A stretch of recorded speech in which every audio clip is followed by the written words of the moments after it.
over and over again and just keep repeating it, and then people will take it as being the truth. So I think if this book were made available to teachers in grammar school and high school and history, this is a very important book. Well, I feel so, and when it came out, Secret Maps first came out, Gavin Menzies said that he hoped that within 10 years it would be in every American school. And I'm hoping that will also be in every Chinese school, because they need to know some of this information. Over the years, China has lost a lot of information. They have such a long history, and there have been different times when information has been destroyed through fires or wars. So they themselves don't even know their full history, and they're exploring that now. But I'm piecing together not only information from America, but from Asia, trying to piece all of this together so that all of us can look at it. And if somebody reads it and doesn't agree with me, they have that right. I'm not saying everybody has to agree with me, but I'm saying look at these facts, and then you come to your own conclusion after you read these facts. And the facts I'm putting together are not my studies, but mainly academic studies that have been done where some people have studied 20 years on one little aspect of this.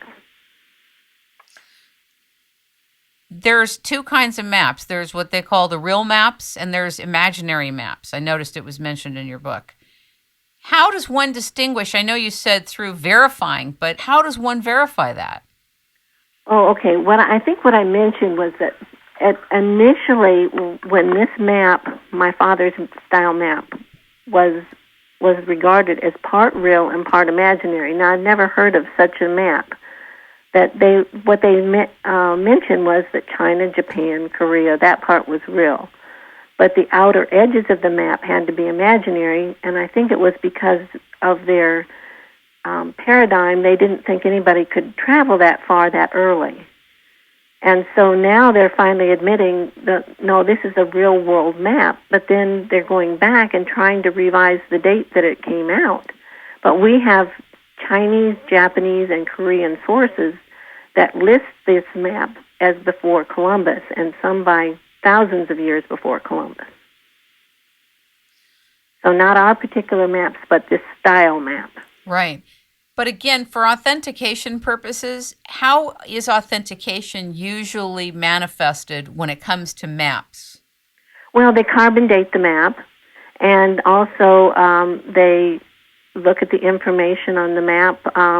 But also one of the things that in our particular case of this style map, you look at what's been written about this style map and down through history, and has it been quoted? And yes, it's been quoted and described verbally, as a round map and other things on it. I think one of the things that I found out recently, that on the far right side of our map, where my father says it's America and I believe to be America, someone recently approached me, and this man has a PhD in environmental studies, and he said, you have a sequoia tree on the right side of the map. And I said, what? And it's the Fusang tree, and Fusang is the country where they said they were going. Well, it's like the branch of a sequoia tree or giant redwood. And Chinese did, down through their histories, talk about the enormous trees in Fusang. And by 300 BC, of the 3rd century BC, they were saying that Fusang, or America, was 3,300 miles wide. Now, they didn't say it in miles. They said it in li, which when you translate it to miles, it comes out to 3,300 miles wide, which is almost the exact width of America. Wow. And then they said you get to this other big blue ocean. And meanwhile, they say that there are these enormous trees in Fusang. So when you put all these things together, and then you get the map saying, okay, this is Fusang, and this is where it is, and then there are verbal descriptions. There's verbal descriptions from the 7th century that say to get to Fusang, then you go to, coming from China, you go such and such, and you go to Japan, and then you go east from there, and then you go to Dahan, and then you go to Fusan. Well, Dahan and Fusan are on our maps, and Fusan is where we think America is, and Dahan is actually where Alaska would be. Have you had any opposition and or mean-spirited letters, emails, put-downs, anything? Yes. But amazingly, where it came from, when I spoke at the Library of Congress in 2005, and by the way, Gavin Menzies had been invited to speak at a symposium at the Library of Congress in 2005, and he said, "I will come if you will also let Charlotte Rees come, and you will let," he had two or three other people come. And so that's how I got to speak at the Library of Congress in 2005, because of Gavin's generosity. But anyway, at that time, there was somebody from Singapore who was trying to prevent us from speaking at the Library of Congress because he did not like Gavin Menzies. Now, Gavin has had some very mean-spirited things said about him and done to him. I haven't had too much, but at that one occasion, this person wrote to the Library of Congress, tried to prevent it. And the chief of the Asian division, Dr. Huawei Li, who is the one who supports me now, he replied and he said, "Listen," he said, "this is America. We have freedom of speech. People don't have to believe what's said, but we have freedom to say what we want. And you in another country can't say what we can have." And so we went ahead and had the symposium. That's extraordinary. And then the same man came back again, and when I spoke at Stanford University last fall, he contacted the president of the Stanford University and tried to prevent me from talking. And the president of Stanford University, or I was speaking at the Hoover Institution, and they said, "No, we're going to still have Charlotte speak." So I got to still speak. Because I know there's been a real hit campaign on Gavin Menzies' 1421 book and information, and there's a whole 1421 exposed website to counter everything he said, and a huge hit campaign on him. I wonder why. I don't know, but I also wonder how anybody has that much time to spend their whole life trying to degrade somebody else. Let's all do something positive. And if once in a while all of us are wrong about some point, but let's try to find the right ones, not the wrong ones. The thing I love about what he's doing is that he's totally willing to be wrong. He's willing to involve everybody. Look at the information that you brought in.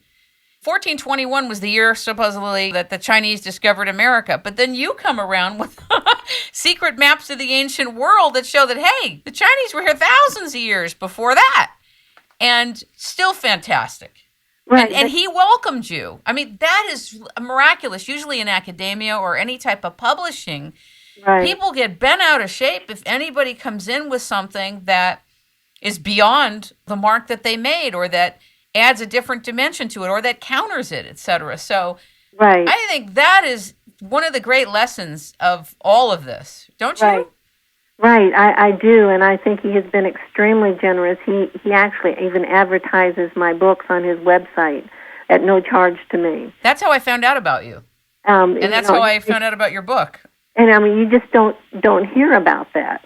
But in the meantime, 1421 is still selling well, and the information about Zheng He, I believe is correct that he writes in 1421. Zheng He was a very colorful figure, and I don't know if you've read I did that read book. 1421. Right. I loved the way it read, actually. It was so eloquent. It was like you were live, and it was happening right as you're reading it. Right. He did a marvelous job on 1421, and if you look on Amazon and you can see how books are ranking, how they're selling day by day, hour by hour. And 1421 continues to sell well. In fact, when I saw Gavin in last April, he said that his books were selling better now than they've ever sold.